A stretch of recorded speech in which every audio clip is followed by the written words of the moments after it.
bird abundance has decreased by 29%. So, we say, 3 billion birds have died. It's not just that 3 billion birds have died, it's that there are 3 billion less birds overall than there were, 40 years ago. And so that means there's over 1 in 4 less birds. And so what this is really important because birds are also indicators of overall environmental health. So because these birds are decreasing and, we're seeing these big kind of trends of die-offs that, 40 years is not a long time in terms of kind of evolutionary time or geologic time. That's like a blink of an eye.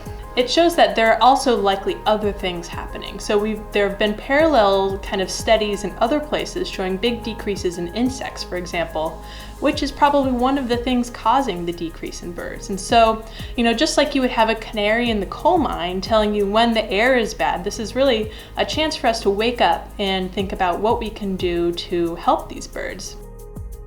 There are actions that you can take that can help not just with birds, but with the environment in general. So for example, advocating for climate action or potentially conservation would be a huge help. And then even things like changing your lawn to native habitat. All these little tiny parcels of habitat, they really do add up, not just for birds, but also for insects, for mammals, for many of our other native organisms.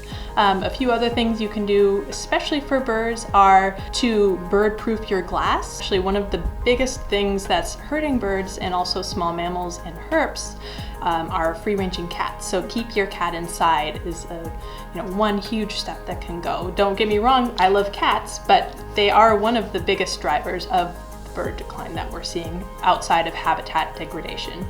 Try and avoid using plastics, especially single-use plastics. Many species of seabirds will ingest these plastics. They can't tell that they're not food, for example.